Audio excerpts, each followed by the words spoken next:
Morning everybody.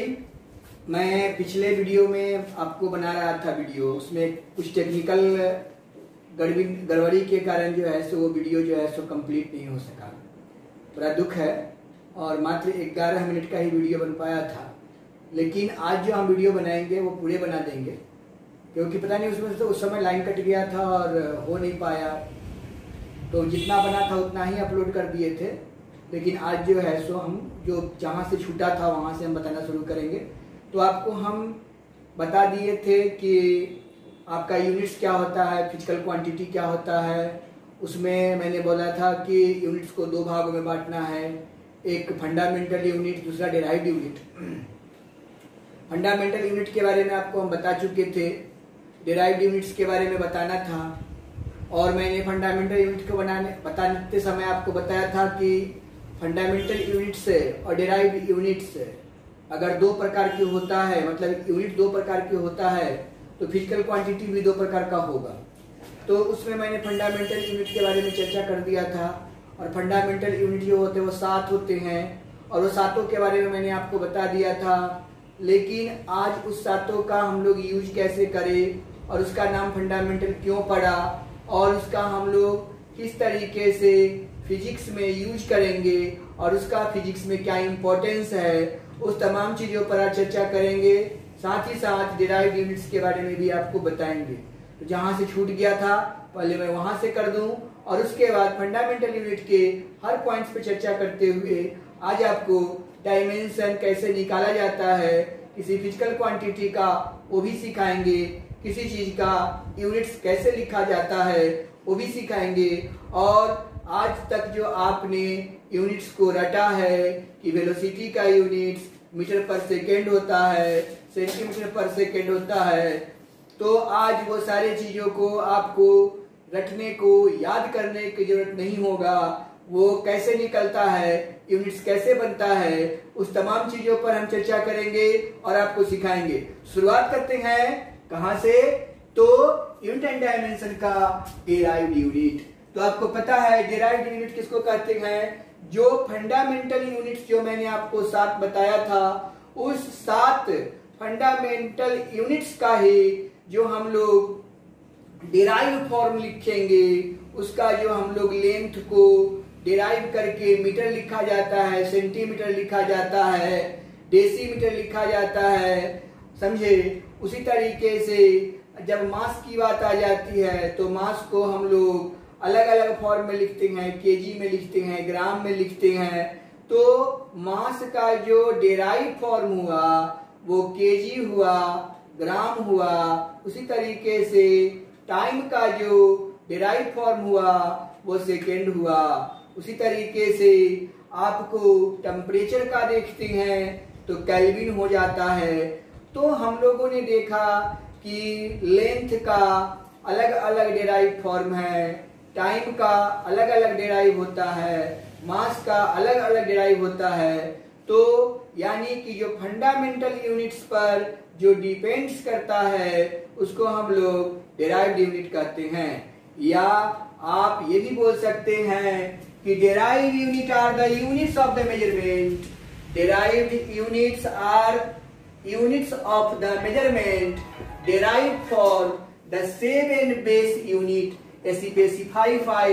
specified by the international system of units is called derived units। समझने की जरूरत है कि जो हम लोग फंडामेंटल यूनिट्स में 7 बेस यूनिट्स पढ़ा है, जिसके बारे में मैंने आपको बताया था कि मास होता है, लेंथ होता है, टाइम होता है, टेम्परेचर होता है, करंट होता है, लुमिनस डेंसिटी होता है और अमाउंट ऑफ मैटर होता है। ये 7 यूनिट्स को जब हम specified by the international system of units, मतलब कि उसको पूरे विश्व में उसी के नाम से जाना जाए, उसको हम लोग इंटरनेशनल सिस्टम ऑफ यूनिट्स कहेंगे। और उसको जब हम डिराइव्ड कर देंगे उसी को हम लोग बोलेंगे डिराइव्ड यूनिट्स। तो ये बात आपको समझ में आ गया होगा। इसी का दूसरा डिफिनेशन लिख सकते हैं शॉर्ट में कि that unit depends upon fundamental units is called derived unit. ऐसा यूनिट जो फंडामेंटल यूनिट पर डिपेंड्स करेगा उसको हम लोग बोलेंगे डेराइव्ड यूनिट। और सिस्टम, यहाँ पे एक वर्ड आया है कि सिस्टम किसको कहते हैं। तो फंडामेंटल यूनिट्स को और डेराइव्ड यूनिट्स को जो लिखने का जो तरीका है डिफरेंट फॉर्म में, अलग अलग रूप में, उसको हम लोग सिस्टम कहते हैं। तो मैं लिखा है the way of right fundamental units and derived units is called system. यानी कि फंडामेंटल यूनिट और डेराइव्ड यूनिट्स को जो लिखने का तरीका है उस तरीका को हम लोग सिस्टम कहते हैं। और उस तरीका को कितने भागों में बांट दिया गया है? 4 भागों में। यानी there are 4 kinds of system. तो यही 4 काइंड्स ऑफ सिस्टम के बारे में अभी हम लोग पढ़ेंगे। और इसको तो आपको समझ में आ गया होगा कि डेराइव्ड यूनिट्स किसको कहते हैं, फंडामेंटल यूनिट किसको कहते थे, है ना। तो आप लोगों ने समझ लिया। डेराइव्ड यूनिट फिर से समझ लीजिए शॉर्टकट में कि डेराइव्ड यूनिट्स वैसा यूनिट है जो कि यहाँ पर आप देख सकते हैं कि that unit depends upon fundamental. इसको बार बार मैं ट्राई कर रहा हूं, fundamental unit, that unit depends upon fundamental unit is called derived unit. Okay, और इसको आप लिख सकते हैं derived units are the unit of measurements derived from the 7 base units specified by the international system of unit is called derived units. तो आपको ये समझ में आ गया होगा कि क्या है ये सिस्टम के बारे में। ये बहुत इंपॉर्टेंट चीज है क्योंकि इसी सिस्टम को नहीं जानिएगा तो आपको कुछ नहीं समझ में आने वाला है। The way of right fundamental units and derived units, यानी फंडामेंटल यूनिट्स और डेराइव्ड यूनिट्स को जो लिखने का तरीका है उसको हम लोग सिस्टम कहेंगे। और इस सिस्टम को 4 भागों में बांटा गया, पहला, दूसरा, तीसरा और चौथा। इसके बारे में अभी हम डिस्कस करेंगे। तो फंडामेंटल यूनिट को कितने भागों में बांटा गया, सिस्टम को कितने भागों में बांटा गया? 4 भागों में बांटा गया। यूनिट्स कितने प्रकार के होते हैं? 2 प्रकार के होते हैं, फंडामेंटल, दूसरा डेराइव्ड यूनिट्स। फिजिकल क्वांटिटी पूछेगा तो कितने प्रकार के होते हैं? 2 प्रकार के, फंडामेंटल फिजिकल क्वांटिटी और डेराइव्ड फिजिकल क्वांटिटी। क्लियर है? तो आगे हम लोग देखते हैं ये 4 सिस्टम के बारे में। चलिए देखिए, ये सिस्टम जो है, सिस्टम उसको हम बोले 4 भाग में बांटा गया। और ये 4 भाग कौन कौन है देखिए। पहला है एएसआई सिस्टम, दूसरा है एमकेएस सिस्टम, तीसरा है सीजीएस सिस्टम और चौथा है एफपीएस सिस्टम। ठीक है, तो ये एसआई सिस्टम जो होता है उसको क्या बोलते हैं? एसआई सिस्टम को इंटरनेशनल सिस्टम ऑफ यूनिट बोलते हैं। आई से हो गया इंटरनेशनल और एस से हो गया सिस्टम, है ना। और एसआई सिस्टम से एसआई सिस्टम यूनिट होता है तो ऑफ यूनिट्स लिख दिया गया, यानी इसका फुल फॉर्म होता है एसआई सिस्टम का international system of unit. Okay, तो इंटरनेशनल सिस्टम ऑफ यूनिट किसको कहते हैं? जो फंडामेंटल यूनिट्स के बारे में मैंने बताया था, जो अपने आप पर निर्भर करता है, जो विश्व देश दुनिया की किसी भी कोना में उसी टर्म को यूज किया जाता है, उसी को हम लोग कहते हैं इंटरनेशनल सिस्टम। तो इसी को लिख दिया गया कि ऑल 7 बेस यूनिट्स, एकदम सिंपल लैंग्वेज है, all 7 base units expressed using fundamental units. जो फंडामेंटल यूनिट्स के रूप में जो एक्सप्रेस किया गया है उसी को हम लोग कहते हैं एसआई सिस्टम। तो 7 को कौन कौन था देख लीजिए। पहला था एम, एम फॉर मैंने आपको लिखा दिया था मास, ये मास हो गया। L for length, T for time, के फॉर केल्विन, तो केल्विन किसका था? टेम्परेचर का। एम्पियर किसका था? करंट का। मोल किसका था? अमाउंट ऑफ मैटर का। और कैंडेला किसका था? लुमिनस डेंसिटी का। यानी कि एम, एल, टी, के, ए, मोल और कैंडेला, ये 7 जो यूनिट्स हैं, यही 7 यूनिट्स को हम लोग बोलेंगे international system of units. Clear? अब दूसरा आ गया एमकेएस। तो यहाँ एमकेएस का क्या मतलब होता है? यहाँ M for metre, M for metre, K for KG, S for second. Okay, यानी मीटर, केजी और सेकेंड। तो ये मीटर जो यूज करते हैं हम लोग किसके नापने में? लंबाई को नापने में। यानी कि ये मीटर जो है सो लंबाई नापने में काम करते हैं। तो यहाँ जहां भी लेंथ रहेगा वहां पर यूज किसका करना है? मीटर का। और जहां पे मास रहेगा वहां पर किसका यूज करना है? केजी का, और जहां पे टाइम रहेगा वहां पर क्या यूज करना है, सेकेंड का। यानी length change in metre, mass change in KG and time change in second is called MKS system. वही लिख दिए, in this system length change in metre, mass change in KG and time change in second is called MKS system. और ये हमारा MKS system बन जाता है। उसी तरीके से अगर हम लोग यहाँ पर समझेंगे कि अगर यहीं पे हम लोग थोड़ा सा चर्चा कर ले सीजीएस सिस्टम का, तो हमको केवल लैंग्वेज पकड़ लेना है और सीजीएस सिस्टम हो जाएगा। जरा गौर कीजिए, अब यहाँ पर क्या है, सीजीएस सिस्टम है, तो सीजीएस सिस्टम में आपको समझ लेना है कि सी फॉर क्या होगा, सेंटीमीटर, सी फॉर क्या हो जाएगा, सेंटीमीटर। तो अब देखिए, अगर सीजीएस सिस्टम की बात करता है, ये थर्ड पॉइंट है आपका सीजीएस सिस्टम। अब इसको अपने आप डिफाइन कर लीजिए। सी फॉर क्या होगा, centimetre, C for centimetre, G for gram, S for second. तो सेंटीमीटर, ग्राम और सेकेंड।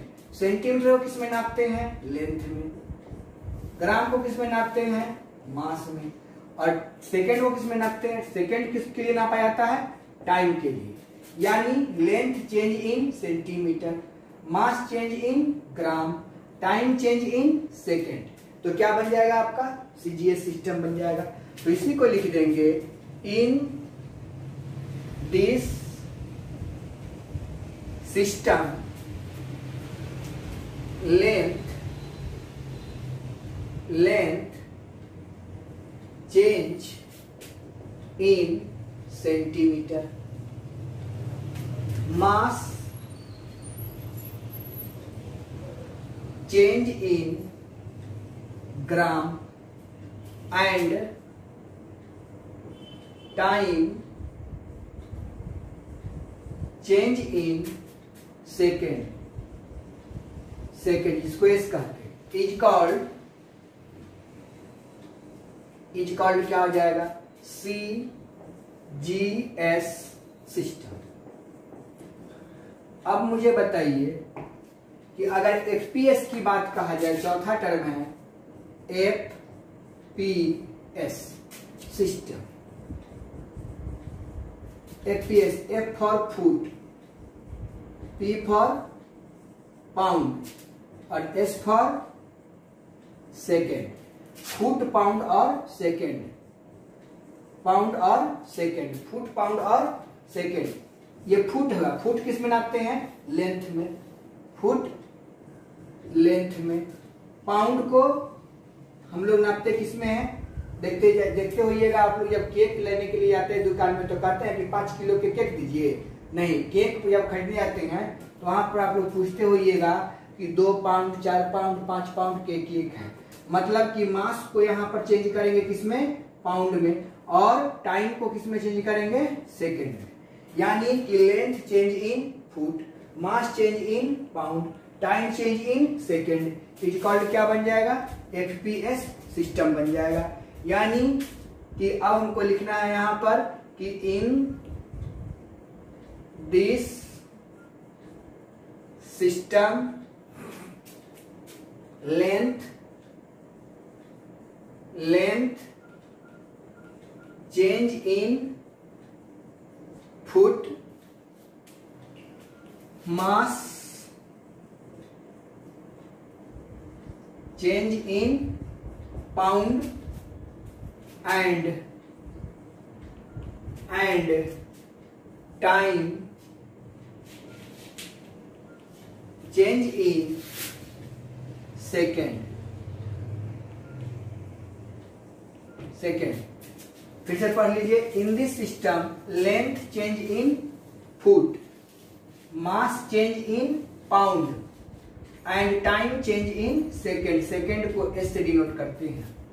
तो यहाँ पे फुट रहेगा, जहां लेंथ, तो याद रखिएगा फुट, एफ फॉर क्या होता है, फुट, पी फॉर पाउंड और एस फॉर सेकेंड। यानी फुट लेंथ को चेंज करना है फुट में, पाउंड को चेंज करना है मास में और टाइम को चेंज करना है सेकेंड में।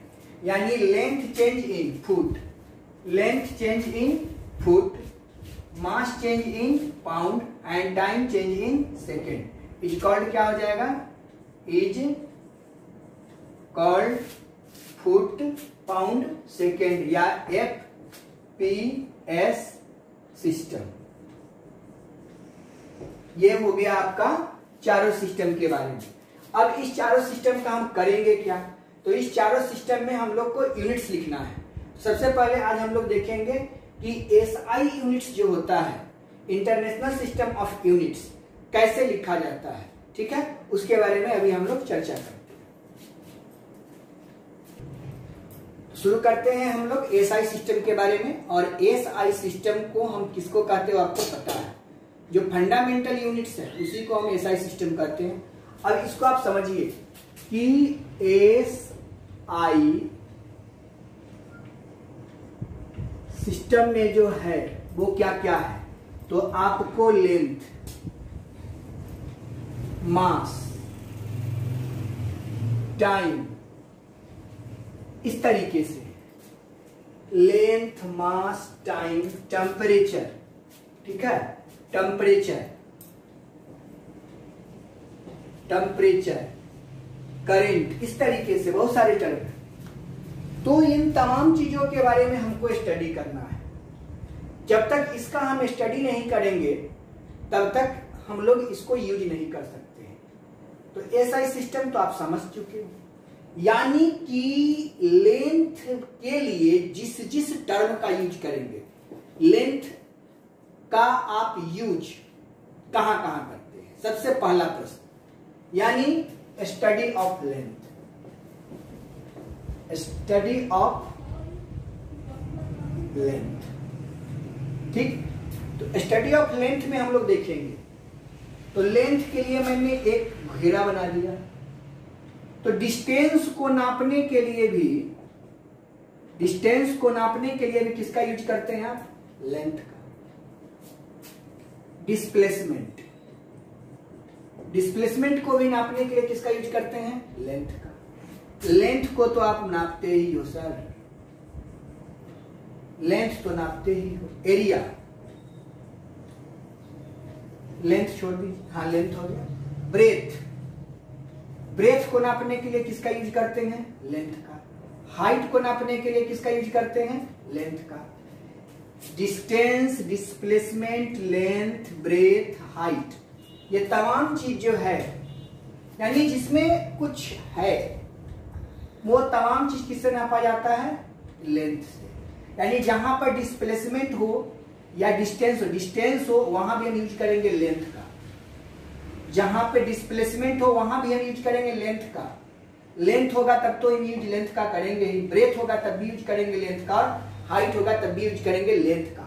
क्योंकि हाइट अगर होती है, हमारी क्या है, हाइट है, तो हम अपने बोलते हैं कि आपकी हाइट कितनी है, तो हम लोग स्केल उठाते हुए नाप देते हैं, दिस इज कॉल्ड लेंथ।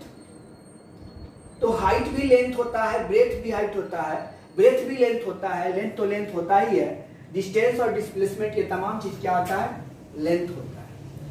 यानी कि इस तमाम चीजों के लिए मैं बार बार बोल रहा हूं, डिस्टेंस, डिस्प्लेसमेंट, लेंथ, ब्रेथ और हाइट को हम लोग जहां ये चारों पांचों टर्म मिल जाएगा, आप एल ही यूज करेंगे, दूसरा कोई चीज नहीं, एल यूज कर दीजिए। एल यूज कीजिएगा तभी बनेगा SI सिस्टम। अगर आप डिस्टेंस यूज कीजिएगा तो नहीं बनेगा, मीटर यूज कीजिएगा तो नहीं बनेगा, सेंटीमीटर यूज कीजिएगा तो नहीं बनेगा। यूज क्या करना है, लेंथ। लेंथ यूज कीजिएगा तब जाके इंटरनेशनल सिस्टम बनेगा। अब आ गई बात study of mass. Study of mass, study of mass M के लिए क्या क्या यूज करते हैं। आपने ग्राम का नाम सुना होगा, केजी का नाम सुना होगा, पाउंड का नाम सुना होगा। यानी वजन से संबंधित जिस चीज का हम उपयोग करते हैं वो तमाम सर जी क्या है, वो मास है। जहां ग्राम दिखे तब भी मास, केजी देखे तब भी मास, पाउंड देखे तब भी मास। जहां भी वेट से संबंधित बात आती है वहां हम लोग यूज करेंगे मास का। उसी प्रकार से study of time, study of time. Time के लिए हम लोग क्या करते हैं, सेकंड हमको मिलता है, मिनट मिलता है और आवर मिलता है। ये सेकंड, मिनट और आवर, ये सब के लिए एक ही टर्म यूज होगा और वो होगा टाइम। टेम्परेचर, टेम्परेचर के लिए तो हम जानते हो कि टेम्परेचर में क्या क्या होता है। टेम्परेचर में degree Celsius, degree Fahrenheit, degree kelvin, उसके बाद र्यूमर, रैंकिन, ये सब होता है। लेकिन इस टेम्परेचर के लिए मैं एक ही चीज का यूज करूंगा और वो होगा, इस टेम्परेचर का सबसे इंपॉर्टेंट टर्म है केल्विन। जहां टेम्परेचर दिखाई दे वहां पे केल्विन यूज करेंगे। करंट की बात होती है तो करंट के लिए एक ही टर्म होता है और वो एम्पियर होता है। तो करंट को हम ज्यादा फॉर्म में लिख नहीं सकते हैं, इसके लिए हम लोग एम्पियर यूज करेंगे। लुमिनस डेंसिटी के लिए भी हम लोग ज्यादा चीज नहीं यूज करते हैं तो कैंडेला यूज करेंगे। और अमाउंट ऑफ मैटर की बात आ जाएगा तो हम मोल यूज करेंगे। यानी बदलने वाले टर्म में से आपके कौन है, लेंथ है, मास है, टाइम है और टेम्परेचर है। यही इसी का डिफरेंट फॉर्म होता है। लेकिन आपका करंट के लिए हम लोग केवल इसको आई से डिनोट करते हैं और इसके लिए एम्पियर यूज करेंगे, कोई टेंशन नहीं। लुमिनस डेंसिटी के लिए शॉर्टकट में लिखा, लुमिनस डेंसिटी के लिए एक ही टर्म यूज करेंगे, कैंडेला। और अमाउंट ऑफ मैटर के लिए एक ही टर्म यूज करेंगे, मोल। बस ये भाई साहब अलग अलग नहीं होते हैं, ये कुछ टर्म है जो अलग अलग होते हैं जिसके लिए मैंने लिख दिया। करंट मिल जाए एम्पियर ठोक दो वहां पे, अमाउंट ऑफ मैटर मिल जाए मोल ठोक दो वहां पे, अगर लुमिनस डेंसिटी मिल जाओ कैंडेला ठोक दो वहां पे, कुछ नहीं करना। लेकिन डिस्टेंस मिले वहां पे ठोकना है लेंथ को, डिस्प्लेसमेंट के लिए लेंथ को, लेंथ के लिए तो लेंथ होता ही है, ब्रेथ के लिए लेंथ और हाइट के लिए लेंथ। अगर ये तमाम चीज आपको पकड़ आ गई, समझ आ गई, तो मैं दावे के साथ कहता हूं कि आपको एसआई सिस्टम को लिखने के लिए, एसआई यूनिट में लिखने के लिए आपको कोई टेंशन नहीं होगा, कोई दिक्कत नहीं होगा। और मैं अभी आपको लिख के दिखाऊंगा और आपको लिखने भी आएगा। तो हम शुरू करते हैं कैसे इसका लिखा जाता है। तो ध्यान दीजिए, एरिया, हम लोग सबसे पहले एरिया का यूनिट जानेंगे। यूनिट और ये सब किसके बारे में पढ़ रहे हैं, एसआई के बारे में। टोटल है जो एसआई के बारे में पढ़ रहे हैं। तो एरिया का क्या फॉर्मूला था, लेंथ इंटू ब्रेथ। तो मैंने बोला था लेंथ को क्या लिखेंगे, एल, ब्रेथ को भी क्या लिखेंगे, एल। तो इसका जो यूनिट हो जाएगा, unit of area, length into length is equal to L square. Clear. अब देखिए यूनिट ऑफ वॉल्यूम, अगर यूनिट ऑफ वॉल्यूम की बात करें, बी फॉर वॉल्यूम, लेंथ को क्या बोला, एल, ब्रेथ को भी क्या बोला, एल, हाइट को भी क्या बोला, L. L into L is equal to L cube, ये हो गया। तो ये आपका वॉल्यूम का यूनिट हो गया। उसी तरीके से स्पीड का, स्पीड के लिए क्या लिखा हुआ, डिस्टेंस बटे टाइम। डिस्टेंस को किस में रिप्रेजेंट करने के लिए बोला था मैंने, लेंथ में। तो डिस्टेंस का एल हो गया और टाइम का टी हो गया। तो एल बाई टी को क्या लिखोगे, एल टी माइनस 1, और ये आंसर हो जाएगा। उस तरीके से वेलोसिटी के बारे में देखोगे तो डिस्प्लेसमेंट को क्या लिखते हो, एल, टाइम को क्या लिखोगे, टी, इसको भी क्या लिखोगे, एल टी माइनस 1। कैसे हो रहा है, टी के पावर 1 है, ऊपर जाएगा तो क्या हो जाएगा, -1, यानी एल टी माइनस 1 हो जाएगा। यहां आ जाइए। अब आइए वेलोसिटी। अभी आपने देखा वेलोसिटी का फॉर्मूला क्या लिखा है, एल टी माइनस 1। तो वेलोसिटी के स्थान पे क्या लिखोगे, L T minus 1 divided by time. अब ये टाइम ऊपर चला जाएगा तो क्या लिखाएगा, एल टी माइनस 2। नहीं दिख रहा होगा तो नीचे लिख दीजिए, एल टी, एगो पहले से -1 है, एक और ऊपर जाएगा तो -1 कितना हो गया, -2, यानी एल टी माइनस 2 हो जाएगा। फोर्स के देखिए, मास के लिए क्या लिखते हैं, एम को, और एक्सेलरेशन का वैल्यू क्या निकाले, देखो एल टी माइनस 2, तो एल टी माइनस 2 लिख दो। तो कुल मिलाया क्या हो गया, एम एल टी माइनस 2, और ये आंसर हो जाएगा। उस तरीके से प्रेशर है, क्या लिखा हुआ, force per unit area. Force के लिए वैल्यू क्या निकाले हो, M L T minus two divided by area के लिए देख लो, एरिया क्या लिखा है एल स्क्वायर, तो यहाँ पर लिख दो एल स्क्वायर, यहाँ पर एगो एल, यहाँ पे दूगो एल, एगो एल से एगो एल कट गया, तो एम एल के पावर 1 है तो ऊपर जाके -1 हो जाएगा, टी के पावर -2 हो जाएगा। वर्क के लिए क्या फॉर्मूला है, फोर्स गुना डिस्प्लेसमेंट, तो फोर्स के लिए तो निकाले हो M L T minus two गुना एल। अब इसको सॉल्व करोगे तो क्या हो जाएगा, एम एल के पावर 1 एल के पावर 1, तो एल के पावर 2 टी के पावर -2 बन गया। अब यहाँ पर देखिए वर्क बटे टाइम, वर्क के लिए क्या लिखा है M L square T minus two, M L square T minus two divided by time. अब यहाँ पर देखिए पहले से 2 माइनस है, एक और ऊपर जाएगा तो कितना हो जाएगा, एम एल स्क्वायर टी -3 हो जाएगा और ये आंसर हो जाएगा।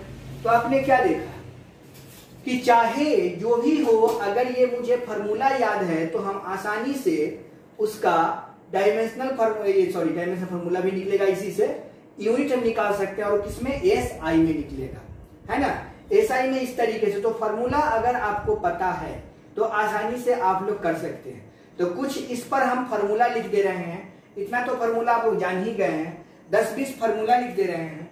उस फॉर्मूला के आधार पर आप लोग क्या करेंगे, जैसे जैसे हमने बनाया है वैसे वैसे आप बनाओगे, है ना, तो आपका एक प्रैक्टिस हो जाएगा। ठीक है, तो हम लोग इसको आप लोग राइट डाउन कर लेंगे और इस पे हम आपको एमकेएस और सीजीएस भी बता सकते हैं, सिंपल बात है, कोई दिक्कत नहीं है। अगर इसी को एसआई को कन्वर्ट करके हम लोग को ये एसआई यूनिट को कन्वर्ट करके हमको लिख देना है, चेंज कर देना है एसआई को किसमें, एमकेएस में, क्लियर, एमकेएस में। तो मैंने क्या बोला था कि जहां लेंथ है भैया वहां पे यूज कर दोगे मीटर, और जहां पे मास है वहां पर यूज कर दोगे केजी, और जहां पे टाइम है वहां पे यूज कर दोगे सेकेंड, क्लियर। यानी कि लेंथ के जगह पर क्या यूज करना है, मीटर को, लेंथ के जगह पे यूज करना है मीटर को। अगर इसी को कह देता है कि इन एमकेएस, इन एमकेएस में क्या हो जाएगा, लेंथ के जगह पर किसको यूज करना है, देखो भाई लेंथ के जगह पर क्या है, मीटर, यही ना है, ये लेंथ हो गई, तो जहां जहां लेंथ है तहां तहां यूज कीजिएगा मीटर को, ठीक है। और जहां जहां मास है इसको केजी पढ़ते हो, ठीक है, तो जहां जहां मास है वहां पर क्या पढ़ोगे, केजी एमकेएस में, और यहां जहां पे टाइम है वहां पे क्या पढ़ोगे, सेकेंड। तो टी के जगह पर यूज करना है किसको, सेकेंड को, एम के जगह पर केजी को, एल के जगह पर मीटर को। जरा देखो इन एम के सिस्टम में यहाँ पर क्या है, एल, तो यहाँ पर क्या यूज करोगे, मीटर, है ना भाई, मीटर, तो यहाँ पर केवल कर दो मीटर स्क्वायर, हो गया। एरिया का यूनिट देखते हो मीटर स्क्वायर लिखा रहता है। अब बताइए इसका इन एमकेएस में क्या होगा, इन एमकेएस, इन एमकेएस में क्या होगा बताइए, यहाँ पर क्या होगा, एल क्यू, एल के जगह पर क्या लिखना है, मीटर, तो क्या लिखेंगे, मीटर क्यू, सिंपल। उसी तरीके से देखिए इसको अगर देखेंगे इन एमकेएस क्या लिखेंगे, यहाँ पर क्या है, यहाँ पर क्या है, एल, एल के जगह पर क्या यूज करना है, देखो भाई मीटर, एल के जगह पर मीटर, और टाइम के जगग पर सेकेंड, बीच में किसका चिन्ह है, बटा का, तो क्या हो गया, मीटर पर सेकेंड। इस रूप में हो गया मीटर पर सेकेंड, और इस रूप में लिखोगे तो क्या, ms -1 मीटर पर सेकेंड हो गया। अब यहां पर देखोगे इन एमकेएस में क्या लिखोगे, बोलो, इन एमकेएस में क्या लिखोगे, L/T, एल के जगह पर मीटर, टाइम के जगह पर सेकेंड, अरे इसका वैल्यू भी तो हो जाएगा ms -1 हो गया एमकेएस। अब यहां पर देखो इसको एमकेएस में क्या लिखोगे सर, कुछ नहीं लिखना है सर, अभी तो आप बताएं इतना सारा बात। एमकेएस में क्या लिखेंगे, इन एमकेएस में लिख देंगे लेंथ के लिए मीटर और सेकेंड के लिए आप यहां पर क्या लिखा हुआ है, t पर पावर -2, s पर पावर -2, इसी को मीटर पर सेकेंड स्क्वायर बटा में लेगा तो लिख दीजिएगा, है ना। अब यहां पर देखिए इन एमकेएस में इसको क्या लिखेंगे, इन m के s में इसको क्या लिखेंगे, ये क्या है m फॉर क्या है मास, m फॉर यहाँ पर क्या है देखिए ना मास लिखा हुआ है, मास के जगह पर क्या यूज करने के लिए बोले हैं केजी, तो यहाँ पर क्या यूज कीजिएगा केजी, लेंथ के लिए मीटर, टाइम के लिए सेकेंड -2, तो क्या हो गया केजी मीटर पर सेकेंड स्क्वायर। इसी को भी लिखेगा इन m के s, तो यहाँ पर क्या लिखेंगे केजी, क्या लिखेंगे केजी, लेंथ के लिए मीटर के पावर -1 और टाइम के लिए सेकेंड s के पावर -2। उसी तरीके से हमने समझ में आ गया कि अगर मुझे पता है कि m के s में क्या क्या आता है तो हम आसानी से कर लेंगे। अब रही बात CGS का, तो CGS का भी हम उस तरीके से कर लेंगे। CGS में अगर हो जाएगा, CGS में अगर हो जाएगा तो जहां लेंथ है वहां पर क्या यूज करेंगे सेंटीमीटर, जहां पर मास है वहां पर क्या यूज करेंगे ग्राम, जहां पे टाइम है वहां पर क्या यूज करेंगे सेकेंड। तो आपको समझ में आने लगा होगा कि किस समय किसको यूज करना है। अब रही बात कि अगर ये बात आपको समझ में नहीं आया किसी कारणवश, तो मैंने आपको हिंट किया है यूज करने के लिए, आप बनाओगे, नहीं बनेगा थोड़ा प्रयास करो आप भी, है ना, कि हमको आज हम आपको दो ही चीज में लिखने के लिए कहूंगा, एक एसआई में लिखने के लिए, एक एसआई में लिखो और दूसरा एमकेएस में लिखो। तो एसआई में लिख लोगे और एमकेएस में लिख लोगे तो आपको सीजीएस अपने आप आ जाएगा और एफपीएस अपने आप आ जाएगा। नहीं आएगा तो मैं आपको बताऊंगा कि कैसे लिखा जाता है। इस पे बहुत सारे फॉर्मूला हैं जो मैं आपको फॉर्मूला का मैं व्हाट्सएप पे फोटो खींच के भेज दूंगा और आप लोग उस व्हाट्सएप पे 103 फॉर्मूला है कुल मिला के, तो मैं 50-50 करके भेजूंगा कि 50 क्वेश्चन में भेज दिया और इससे बहुत ज्यादा फायदा होने वाला है जो मैं आपको बता दूं। अगर भाई मोरे ये सारा फॉर्मूला आपको याद हो गया तो फिजिक्स का तो आप बैकबोन तोड़ दीजिएगा। फिजिक्स का एक भी चीज अगर फॉर्मूला याद है तो न्यूमेरिकल्स ना बने, ऐसा कभी संभव है ही नहीं। तो यूनिट एंड डायमेंशन अगर किसी ने बनाया है तो क्यों बनाया ये आप जानो कि यूनिट एंड डायमेंशन बनाने के पीछे कारण है कि अगर हम सारे का यूनिट जानेंगे तो यूनिट जानने के लिए मुझे फॉर्मूला भी जानना होगा। अगर मुझे फॉर्मूला पता हो जाए तो क्वेश्चन बनाने में तो हमको समय लगेगा नहीं, तो हम क्वेश्चन बस आसानी से बना लेंगे। तो कहने का मतलब कि जिस क्वेश्चन को ये प्रूफ किया जाता है कि आखिर जो है एरिया का फॉर्मूला लेंथ इनटू ब्रेथ क्यों होता है, वॉल्यूम का formula length into breadth into height क्यों होता है, स्पीड का फॉर्मूला डिस्टेंस बाय टाइम क्यों होता है, ये प्रूफ करने की चीज है। तो प्रूफ करके जो न्यूमेरिकल बनाएंगे तो कम से कम आपको फॉर्मूला याद रहेगा, तो आपको पता चलेगा भाई ये तो हम पढ़ चुके हैं पहले से। ये बेनिफिट होता है, ये फायदा होता है। लेकिन लोग तो यूनिट एंड डायमेंशन पहले पढ़ाएंगे ही नहीं। पहले पढ़ाएंगे क्या, वेक्टर पढ़ाएंगे। पहले क्या पढ़ाएंगे, वेक्टर पढ़ा देंगे, मैकेनिक्स पढ़ा देंगे, स्पीड पढ़ा देंगे, मोशन। अरे भाई तो मोशन पढ़ाने में तो आपका स्पीड आएगा ही आएगा, वेलोसिटी आएगा ही आएगा। तो वो तो आने के पहले अगर हम यूनिट एंड डायमेंशन पढ़ ले तो उसका यूनिट पता रहेगा, डायमेंशन पता हो जाएगा, डायमेंशन फॉर्मूला पता हो जाएगा। तो जिस समय हम न्यूमेरिकल बनाएंगे तो क्या हमको उस समय यूनिट याद करने की जरूरत पड़ेगा? नहीं करने की जरूरत पड़ेगा, क्योंकि यूनिट हम पहले पढ़ चुके हैं और फॉर्मूला को भी देख चुके हैं और हमको ज्यादा से ज्यादा फायदा होगा इससे। तो मेरा कहना है कि यूनिट एंड डायमेंशन अगर बढ़िया से आप पढ़ लीजिएगा, और सुन लीजिए, मेडिकल हो या इंजीनियरिंग हो, यूनिट एंड डायमेंशन चैप्टर से आपका 2 क्वेश्चन फिक्स है। 2 क्वेश्चन मेडिकल और इंजीनियरिंग में। मैं क्वेश्चन बैंक आईआईटी का और मेडिकल के जो बच्चे तैयारी करते हैं हम देंगे, और क्वेश्चन बैंक में जो क्वेश्चन पूछा गया है यूनिट एंड डायमेंशन से, मैं आपको दिखाऊंगा कि क्वेश्चन यहां से 2 पकड़ा रहा है कि नहीं पकड़ा रहा है। 2 क्वेश्चन पकड़ाएंगे, सोच लीजिए, और इसको लोग हवा में उड़ा देता है। तो खैर जो हुआ सो हुआ, आप एमकेएस में और सीजीएस में लिखेंगे, मैं आपको क्वेश्चन सेंड कर दूंगा और आप उस क्वेश्चन को बना लेंगे। आज यहीं तक, और लॉकडाउन अवधि में जितना ज्यादा से ज्यादा बच्चा है उसको आप शेयर कीजिए। हमारा काम सेवा करना है और ये सेवा का मेवा हमको तभी मिलेगा जब अधिक से अधिक बच्चा पढ़ेगा। तो आप लोगों का दायित्व बनता है, आप लोग का रिस्पॉन्स बनता है कि भाई ये बात हम कैसे अधिक से अधिक अपने दोस्तों महिमों में फैलाएं ताकि उसका अलग से लोग फायदा उठा सके। तो चलिए, मेरा मेहनत तभी कामयाब होगा जब आप इसको खूब ज्यादा से ज्यादा लोगों में शेयर कीजिएगा और लाइक करवाइएगा, सब्सक्राइब करवा दीजिएगा और हमारा मेहनत सफल हो जाएगा। तो आज यहीं तक। जय हिंद, जय भारत।